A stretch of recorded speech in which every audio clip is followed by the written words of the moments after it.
Sir Sean Glenn. Silakan Sean untuk bergabung bersama dengan kita. Yes, silakan. Boleh berdiri dulu, boleh di tengah. Selanjutnya produser ada Dinda How.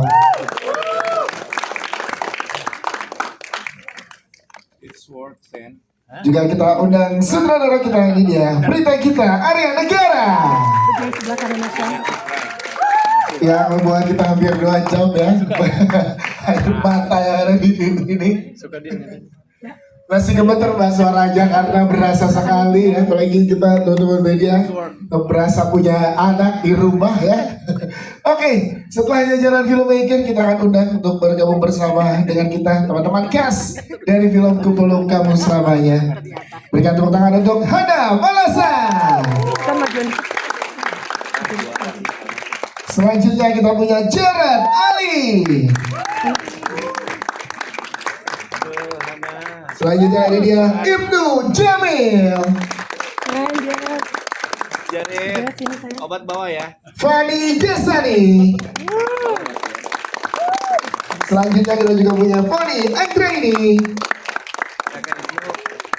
Ini juga punya istri 2. Mario Irwinsyah. Yurika Prastika.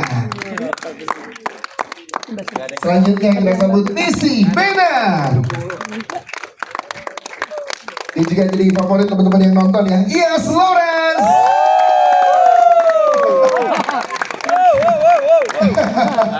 Yes Lawrence dan juga Dini Arum. Yes. Lengkap sudah jajaran cast dan filmmaker. Kita boleh merapat untuk berfoto dulu dari teman-teman cast dan filmmaker Kupulung Kamu Selamanya. Boleh. Terima kasih juga buat teman-teman media yang udah datang hari ini. Tantangannya cukup banyak bikin pusing ya, karena sebenarnya lebih aku harus menurunkan ego karena sebelumnya kebanyakan main di film, main di depan layar, kali ini harus di belakang layar, jadi lebih lebih harus menyiapkan waktu yang banyak dan harus bisa ketemu dan memikirkan muanya sih, lebih ke situ ya paling. Kita bekerja sama dengan Mbak Prita sebagai sutradara di sini. Bener. Dan juga ada teman-teman cast. Gimana Dinda pengalamannya juga, boleh ceritakan dong serunya? Ya kalau sama Mbak Prita, alhamdulillah orangnya baik banget. Aku merasa sangat-sangat dibimbing dan aku jadi teman curhat sih kebetulan sama Mbak Prita dari awal pas datang ke lokasi. Dan aku juga mau bilang makasih banyak sama Mas Angga, sama teman-teman semuanya, sama Sean, sama teman-teman cast dan semuanya yang ada di sini. Dan partner aku juga ada Mbak Dara yang kebetulan produser juga di sini. Dia banyak banget membantu aku karena jujur aja mungkin kalau aku sendirian untuk langsung menghandle ini kayaknya belum bisa ya Kak ya. Jadi aku pasti dibantu dan benar diajarin dari satu persatu, hari demi hari. Jadi rasanya tuh kayak apa ya, nggak dilepas gitu aja tapi dibimbing, tapi dengan sangat baik gitu. Jadi aku sangat-sangat bersyukur bisa ada di proyek ini. Dinda How, terima kasih. Assalamualaikum warahmatullahi wabarakatuh. Selamat sore teman-teman media, terima kasih sudah hadir di sini bersama kita semua. Semoga suka ya tadi filmnya. Semoga nyampe juga rasanya di hati kalian. Jadi kalau tadi ditanya seperti apa prosesnya sangat menyenangkan. Tadi udah sempat dikasih tahu juga sama Mbak Prita, kita banyak sekali diskusi dan Mbak Prita juga sangat open untuk masukan-masukan dari setiap pemain. Jadi rasanya memang film ini tuh film yang sangat kolaboratif gitu. Jadi semuanya tuh menumpahkan hati dan effortnya ke dalam cerita ini. Dan kerasa sekali setiap orang tuh kayaknya memberikan energi terbaiknya untuk film ini gitu. Jadi semoga itu bisa sampai ke kalian. Dan mungkin satu yang bisa dipelajari dari karakter Naya sebenarnya, kalau cuma satu tuh dikit banget ya, karena aku pribadi pun aku banyak sekali belajar dari karakter Naya, apalagi aku belum menjadi ibu kan sebenarnya. Tapi ternyata menjadi karakter Naya itu membuat aku menjadi lebih mengerti lebih dalam lagi apa sih sebenarnya yang emotional journey-nya seorang ibu gitu, yang mungkin dulunya aku ngelihatnya sederhana gitu, atau mungkin kita semua yang belum menjadi ibu melihatnya itu perjuangannya tuh sederhana, tapi sebenarnya lebih besar dari yang kita lihat gitu. Dan itu akhirnya aku bersyukur sekali bisa mendapatkan karakter ini karena akhirnya punya sedikit gambaran ketika mungkin nanti insya Allah aku menjadi ibu gitu. Dan salah satu yang nyambung banget ke aku sebenarnya yang nyentil dan mungkin nggak hanya untuk sebagai seorang ibu adalah dimana Naya itu selalu takut untuk memperlihatkan dirinya itu tidak baik-baik saja. Padahal sebenarnya nggak apa-apa untuk ngerasa tidak baik-baik saja karena itu adalah emosi yang sangat manusiawi dan tidak apa-apa untuk ditunjukkan. Jadi mungkin itu ya yang aku pelajarin, gak apa-apa kok, gak harus semua beban disimpan di kita, gak apa-apa untuk minta tolong dan memperlihatkan apa sebenarnya yang sedang kita rasakan. Wow, tepuk. Pertama-tama terima kasih semuanya sudah datang untuk menonton film Kupeluk Kamu Selamanya. Dan saat aku syuting film ini sih pengalamannya seru banget ya. Bagi pemain-pemain itu juga actingnya bagus banget gitu, jadi ya aku juga terbawa suasana gitu. Dan kalau misalnya ditanya gimana cara bondingnya gitu. Bondingnya. Biasanya sih aku sama ibu itu kita itu ke pasar, naik kereta, naik angkot. Seru banget. Dan naik angkot tuh pertama kali aku naik angkot. Oh, itu pertama kalinya? Iya, pertama kali Oke. aku naik angkot. Oke, gimana? Boleh diceritain nggak rasanya pertama kali? Dingin sih pas jendelanya dibuka. Anginnya kenceng ya. Kan kalau sama ibu, kalau sama bapak Kita itu kayak misalnya ke mall gitu kan. diajak nonton MU nggak? Kamu diajak nonton MU nggak? Ya jawab dong, Pak. Kita ngomongin bola waktu itu. Iya benar. Iya. Kamu kan suka bola. Iya. Iya. Jadi tim favoritnya apa? Iya, Jarod apa tim favoritnya? Yang warna biru kan? Yang warna biru. Warna merah, warna merah. Biru ya? Merah-merah aja. Kata Jarod, Oh iya, MU. Anak saya. Fix anak saya dia. kata Jarod, aku di film bingung, di preskon disuruh bingung juga. Tapi katanya ada satu hal dari Jarod, fun fact-nya pada saat syuting nggak boleh deket-deket sama Om Iyas Lawrence katanya gitu ya. Iya. Iya. Tapi seru ya syuting gini ya kalau dari kamu. Ya syuting sih. Ya aku pas syuting juga pas scene-scene yang lumayan sedih gitu. Hati aku luluh gitu. Kalau ngobrol sama sutradara kita Kak Prita, kamu ngobrolnya gimana Jarod untuk Di dalam sini buat proyek ini semua jalan dengan lancar, dengan aman, dan akhirnya bisa benar-benar taruh penuh hati kita di semua proyek ini dan akhirnya bisa mengeluarkan proyek seperti ini. Jadi insya Allah kalian juga senang melihatnya, pasti ada sedihnya, pasti ada nangisnya, tapi dengan pelukan hangat ya. Jadi ya insya Allah bisa nonton lagi. Amin. Jadi Iyas itu pertama pas big reading, Yes. dia itu nervous banget. Tapi gue udah kenal Iyas udah lumayan lama. Iya. Terus dia bilang, bro, gue nervous banget nih, gimana ya? Gue bilang, aman lah bro, jadi diri lo sendiri aja. Tapi enggak, anaknya enggak kayak gitu, anaknya baik banget. Ini di depan media loh, John. Kalau keluarga nggak apa-apa, John. Ini media. Kalau podcast, Nggak apa-apa. Misalnya, wah di scene ini tuh gimana? Kayak sakitnya itu seberat apa gitu? Yes. Kayaknya itu harus gimana gitu? Ngomongnya caranya gimana? Pelan kah? Segimana? Enggak, kamu kayak gitu. Dia Iya. bilang katanya, Tante Prita aku jangan dianggap kayak anak kecil pokoknya. Berarti kamu pada saat kamu Apa? ngejaga emosinya dari ya. Ngejaga emosi. Mungkin dengan cara membayangkan bagaimana kalau di posisi Aksa dan selalu kayak mengingat gitu bagaimana rasanya. Kita kasih waktu dulu. Air. Aduh. Luar biasa aja. Oke, siap. Terima kasih tepuk tangan. Mungkin ya misalnya actingnya kurang bagus gitu terus bilang, oh iya bagus gitu. Kan gak jujur. Aktor. Ini aktor luar biasa. Kita punya masa depan yang Assalamualaikum warahmatullahi wabarakatuh. Terima kasih rekan-rekan wartawan yang sudah hadir di sini, sudah menyiapkan waktunya dan menyempatkan untuk bisa ikutan nonton karya terbaru kami semua, Kupeluk Kamu Selamanya. Saya juga ingin mengucapkan terima kasih kepada jajaran produser dan eksekutif produser, ada Sean Blael, ada Mbak Prita, sutradara Mas Angga, Dinda yang sudah mempercayakan saya untuk ikut di project ini.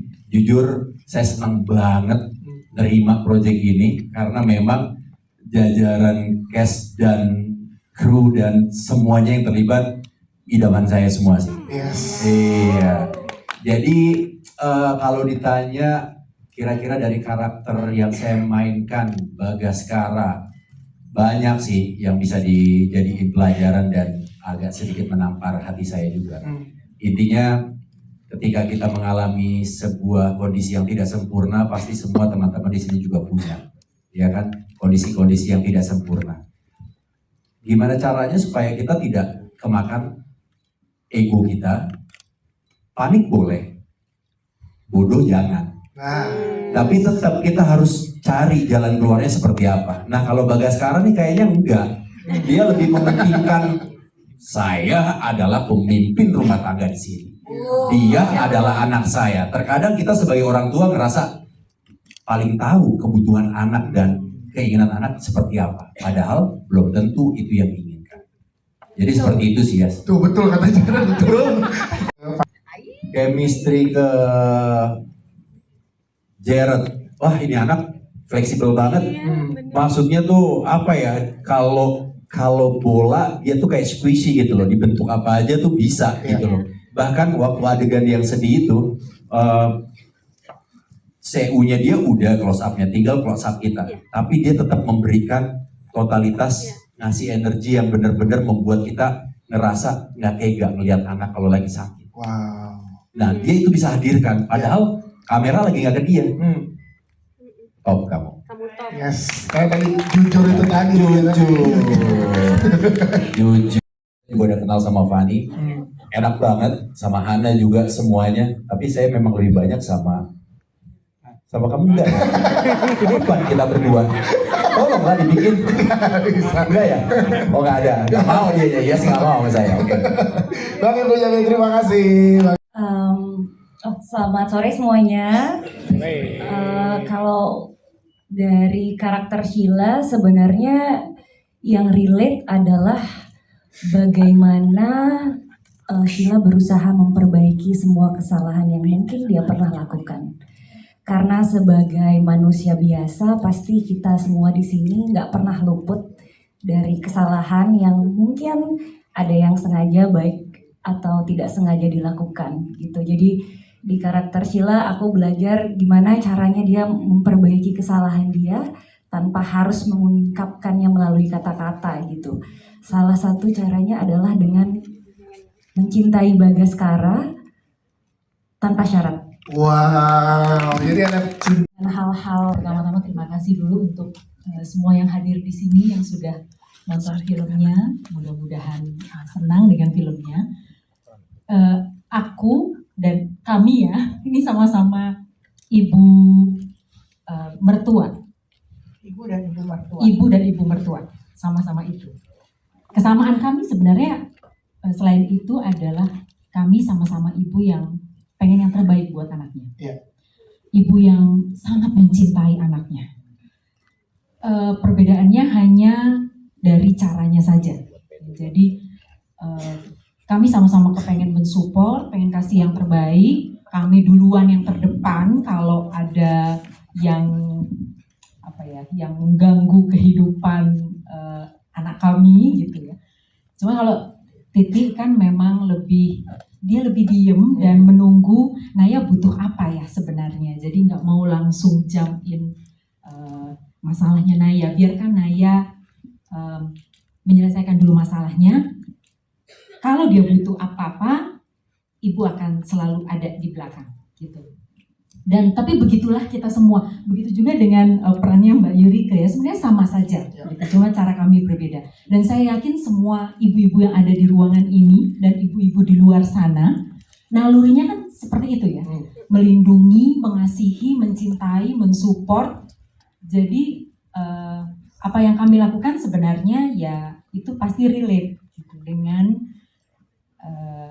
apa yang dilakukan juga oleh ibu-ibu yang ada di ruangan ini dan ibu-ibu di luar sana. Jadi sebenarnya nggak ada yang jahat, nggak ada yang lebih benar atau nggak ada yang lebih salah gitu ya. Tapi yang penting tujuannya kan memang untuk yang terbaik, apapun yang diberikan untuk anaknya. Tapi memang caranya suka berbeda. Gitu. Terima kasih semuanya sudah hadir. Saya mengucapkan terima kasih buat Ibu Produser dan juga Mbak Prita yang memilih saya untuk memerankan karakter ini. Ini salah satu film drama yang saya senang banget bisa ikut gabung ya. Karena biasanya saya berkomedi, saya biasanya berakting yang keras banget. Di sini yang benar-benar main hati, main ke dalam. Sebenarnya awalnya saya tuh ragu, kok saya yang dipilih film nangis-nangisan gitu kan. Dan di sini perannya juga bukan yang meledak-ledak, lebih ke dalam. Kalau saya melihat karakter saya itu mungkin mungkin ibu Titi dan saya tuh karakternya berbeda. Kalau dia itu yang lemah lembut, yang mensupport anaknya, apapun keputusannya akan mendukung. Kalau saya selain mensupport, saya ikut campur. Yang Bagaskara, ambil anak kamu. Bagaskara, begini. Karena Bagaskara dari kecil sudah ditinggal bapaknya. Dia selalu nurut apa kata ibunya. Punya kan mertua yang ikut campur. sampai holiday pun harus warna ini ya. Jadi dengan Ibu Titi yang gimana Naya, mau apa? Kalau Ibu Rayu enggak, ambil anakmu. Dia begini, sampai mungkin mereka bercerai, salah satu penyebabnya saya. Saya pun sempat marah sama Naya. Merasa kecewa, padahal Naya nggak salah, namanya rumah tangga, iya kan? Namanya rumah tangga tuh punya persoalan masing-masing, dan Naya orang yang punya prinsip yang nggak mau gitu. Sedangkan kalau Fani tuh orang yang engage, yang nurut, gitu loh. Jadi di sini 4 perempuan dengan 4 karakter yang berbeda-beda. Jadi kejadian ini atau karakter semua tuh sangat dekat dengan kehidupan kita sehari-hari. Dan dramanya juga luar biasa sampai ke hati gitu. Makanya itulah yang pandangan dari saya. Tepuk tangan dong buat Mbak Yurika. Terima kasih. Susah pertanyaannya. Dokter kan. Oke, sebentar. Sebelum gue jawab ya, bismillahirrahmanirrahim. Assalamualaikum warahmatullahi wabarakatuh. Waalaikumsalam. Yang pertama, ini mau terima kasih dulu kepada semua tim produksi dan teman-teman yang hadir ke sini. Begitu saya pertama kali ikut proyek ini, saya baca naskahnya sampai habis dulu dan saya nggak tahu itu saya jadi siapa. Gitu. Jadi baca aja dulu, tapi enak nih. Satu hal yang kerasa naskahnya ini gimana ya? Kalau baca naskah tuh 2-3 lembar pertama tuh biasa suka kerasa boring, berat, males, apa tuh? Ngelantur apa segala macam. Itu produksi lain, Produksi lain. Nah, ini pas lagi gue baca Produksi siapa tuh misalnya? Nggak usah.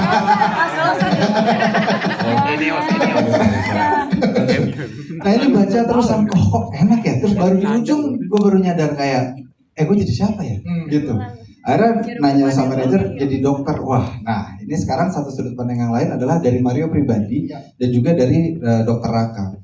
Kalau dari Dokter Raka, kebetulan emang mertua gue juga dokter, plus kebetulan dokter anak. Nggak ada yang kebetulan, gitu kayak semuanya it just happen for reason gitu. Terus gue udah banyak nanya sama mertua gue juga, dan waktu itu juga nanya sama Mbak Prita. Kita ada satu sesi khusus yang tadi one on one itu, dan itu sudah langka sekali ditemuin di produksi hari ini, bener nggak? Ya, bener. Dan itu gue udah lama banget, gue kangen sama treatment kayak gitu, dan itu diterapkan sama Mbak Prita. Masya Allah, terima kasih Mbak Prita. Lalu Dokter Raka itu gue ngebayanginnya kan kalau tadi teman-teman sebenarnya kan udah sedikit banyak lihat ya. Dokter Raka itu kan bisa punya perasaan seperti itu kan bukan cuma sama Aksa aja. Dia juga punya cerita pribadi. Dia juga banyak menghadapi masalah-masalah dari pasien-pasien yang lain gitu. Lalu aku bertanya sama mertuaku, gimana sih Pak rasanya gitu megang anak-anak. Terus tahu-tahu yang kemarin masih ketawa-tawa sama papa, terus besoknya nanti nggak ada, gimana sih Pak gitu. Jadi cuma bilang, ya kita cuma bisa berusaha semaksimalnya hari ini, nah. Dia ngomong gitu, aduh ya Allah. Itu dibawa ke lokasi terus ngadepin masalahnya Aksa, astagfirullahaladzim gitu kayak gimana tuh ya. Nah tapi di situ gue sebagai Mario ngerasa sebagai orang tua juga gitu ya, bahwasanya emang ya apa ya, let's be honest to ourselves gitu, kita berkaca pada diri kita sendiri. Sering kali kita tuh sama anak tuh kayak pengen nge-treat anak tuh ideal gitu, kita pengen men-treat anak tuh kayak spesial gitu, tapi kan waktunya belum tentu ideal, tapi kan kondisinya belum tentu ideal, tapi kan juga situasinya belum tentu ideal. Jadi gabung dari cerita mertuaku dan ceritaku barusan, kayaknya memang di momen ini gitu, di momen ini Mario mendapat pelajaran bahwasanya emang ya urusan orang tua dan anak itu memang urusan yang dalam situasi yang tidak ideal. Tapi masalahnya ketidakidealan itu bagaimana kita hadapi karena belum tentu kita punya esok hari. Wow. Terima kasih untuk jajaran produser sebelumnya yang sudah mempercayakan tokoh yang luar biasa, dikit tapi begitu luar biasa buat saya. Dan terima kasih juga Mbak Prita yang sudah mendirect saya juga dengan luar biasa. Cerita sedikit ya, pertama kali saya menerima tokoh Poati, scene ini hanya sedikit. Ini cerewet yang biasa saya lakukan di produksi sebelumnya. Tapi ketika saya baca beritanya, ini bukan sekedar seorang Poati yang cerewet, tapi orang yang harus mendukung orang lain yang dia cintai. Tapi keadaannya si Poati juga tidak lebih baik dari yang sedang didukung. Itu benar-benar pelajaran buat saya. Jadi menurut saya menjadi perempuan itu tidak harus selalu kuat. Kita boleh meminta bantuan pada orang lain ketika kita dalam keadaan tidak baik-baik saja. Dan ini Poati ini adalah betul-betul bentuk dukungan yang tanpa syarat, tanpa minta imbalan apapun untuk mendukung keadaan Naya sebetulnya. Wow. Tapi itu sungguh pelajaran buat saya pribadi. Hai Chong. Hai Cing. Hai Chong. Hai Cing. Ya, perkenalkan saya Nisi Mainat yang berperan sebagai Dewi. Saya mau bilang rasa syukur saya juga untuk bisa terlibat di produksi ini. Benar-benar banyak pelajaran yang saya timba dari pra-produksi, di mana kita reading dan juga akhirnya ada momen one on one dengan Kak Hana juga sama Kak Mario untuk kita tes buat ya kita bonding sendiri, dipandu dengan Kak Putri Ayudhya yang luar biasa dan Kak Ijul, dan itu help me a lot untuk bisa masuk ke dalam karakter Dewi. Dan karakter Dewi ini adalah ya kan, ini bapak-bapak kita biarin aja ya saudara-saudara ya. Tadi sengaja banget biar gua gak kefoto sebenarnya. Gua tahu banget ini. Lanjut sih. Iya, sorry agak ke-distract, boleh diulangin Kak? Gimana explore karakternya kalau dari kamu? Sama oleh Mbak Prita, yaitu dengan memberikan breakdown ya seperti apa Dewi ini gitu, dan kita sama-sama sebagai cast di sini membangun dunianya karakter kita gitu. Jadi apa yang nggak kelihatan di film, kita ada muatan yang sudah kita siapkan, either itu tanggal lahir, zodiaknya apa, lahirnya di mana gitu. Itu benar-benar membantu aku banget. Dan juga adalah dari rambut, dari alis celurit. Rambut saya aslinya tidak begitu ya saudara-saudara ya. Jadi waktu itu ya nih yang ketawa paling besar dialah pelakunya. Udah ada referensi, Kak, jadi kita akan dipotong seperti ini referensinya. Jadi pelan-pelan dulu potong poni ya kan. Kayak udah stop gitu, gak apa-apa loh Kak, lanjutin aja. Oh boleh ya? Iya boleh, lanjut lagi. Kan referensinya setinggi ini ya Kak, gak apa-apa lanjutin aja. Beneran boleh? Oke langsung. Oh gak berhenti-berhenti guys, sampai aku kayak kapan ya? Tapi itu berarti totalitas dari seorang Nisi Mainat. Tepuk tangan dong Nisi. Terima kasih Nisi. Thank you. Kita ke teman-teman Indian Cast kita tadi berkesan pada saat penampilan. Dia kok aneh. Nah kalau lu pertanyaan yang benar, masa berapa waktu? Nggak, berapa lama lo mau explore untuk karakter ini gitu? Cerita sedikit, 10 tahun lalu posisi, enggak belum, sabar, orang lagi cerita. 10 tahun lalu posisi saya adalah seorang wartawan, jadi merasakan liputan ke sebuah film, ke premier gitu. Tahun lalu saya masih menggantikan posisinya dia sebagai MC. Tahun ini saya ada di sini, jadi merasa sedikit untuk pertama kalinya. Terima kasih semuanya, Kak Berita terutama sudah percaya. Jadi kalau boleh jujur rasanya sangat aneh, rasa deg-degannya lebih daripada mungkin yang biasa gue rasain sebagai bias gitu. Takut salah ngomong lah apa segala macam, tapi dibuat sangat nyaman ketika ada di set karena adanya Hana tentunya. Hana sangat-sangat profesional, saya tidak begitu profesional teman-teman. Maksudnya adalah terakhir. Kita lupain yang tadi teman-teman. Ada satu hal yang menurut saya juga peran yang sangat penting untuk saya dan Hana adalah peran Putri Ayudhya. Dia adalah intimacy coach atau intimacy coordinator kita. Jadi diberitahu pelatihan dan so on. Kak Berita mungkin mau nambahin dikit perannya intimacy coordinator. Aku takut salah. Perannya seperti apa, Kak? Iya, intimacy coordinator sekarang ini memang lagi ramai sih.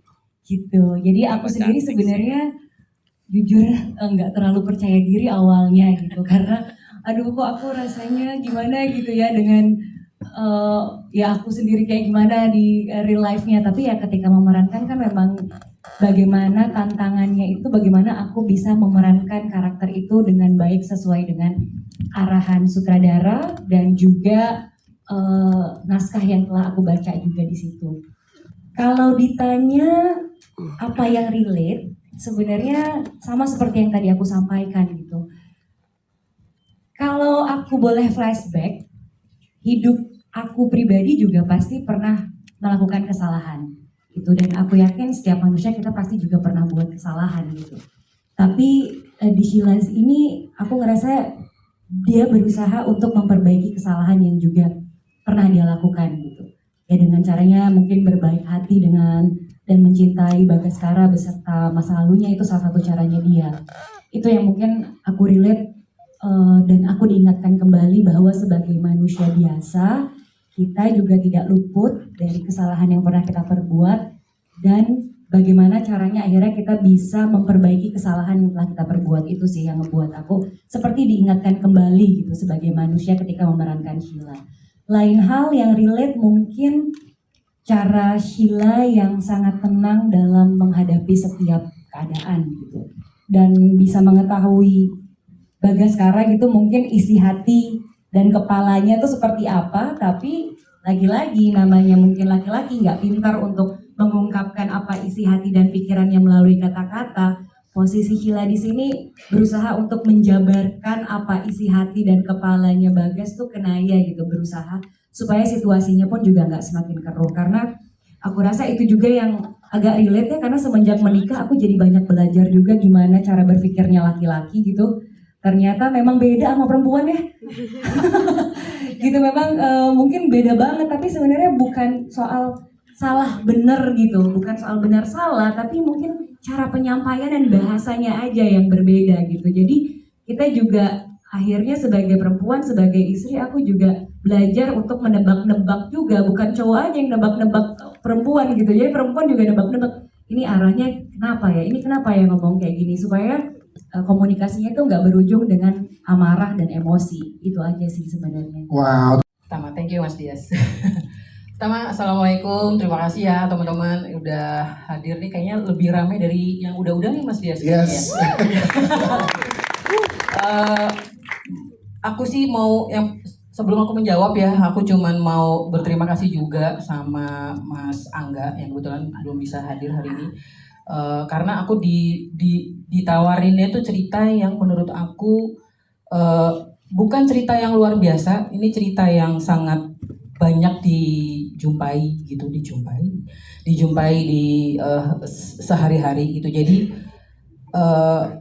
ini film ke-8 saya, tapi tema tentang keluarga dan ibu dan anak ini saya punya sudut pandang yang berbeda gitu. Karena yang bisa membedakan adalah sudut pandangnya. Nah, terus treatmentnya tuh saya cuman berpikir nggak mau yang gemebiar kayak harus gimana, warnanya harus gimana. Kan biasanya gitu ya, suka ada oh color palette gini-gini. Kalau ini tuh lebih kepada kepengen memotret realita sih kalau memang memungkinkan. Waktu itu ya sama ngobrol sama produser, ngomong sama teman-teman HOD, ngobrol sama teman-teman cast yang sudah terpilih saat itu. Jadi buat saya treatmentnya tuh bukan untuk menjaga teknis lagi, tapi memberikan ruang aman, ruang nyaman buat pemain supaya mereka bisa nyaman menjadi karakternya, sehingga goalnya tuh bukan air mata tapi kejujuran gitu. Karena kejujuran tuh nggak bisa dipaksa, jadi perlu dihadirkan dengan cara memberikan keheningan di set yang seperti itu. Terus juga mencoba untuk membuka diskusi personal satu persatu dengan para pemain yang ternyata para pemain ini one on one yang seperti biasa Mas Yas, yang aku selalu pakai one on one itu sama mereka tuh waktunya lebih dari yang di karena banyak banget dapat insight. Jadi justru malah banyak banget skrip yang aku minta izin sama penulis sama produser waktu itu untuk ada masukan dari pemain, karena menurut saya pemain itu memainkan karakternya tuh lebih deket dibanding saya yang harus ngejaga 10-11 pemain.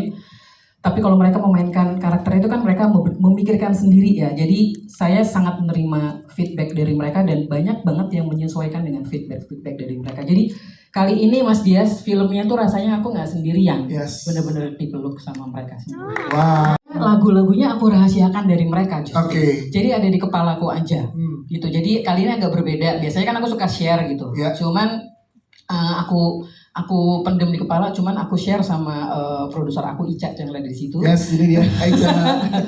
Salah satu lagu yang akhirnya Ica sangat mensupport dan membuat lagu itu ada di film ini. Jadi akhirnya kita ada 3 lagu yang ada di sini yang untuk menguatkan emosi-emosi yang memang ada di filmnya gitu. Jadi aku sih thank you banget ya Ca. Aku tahu itu mahal semua ya Ca.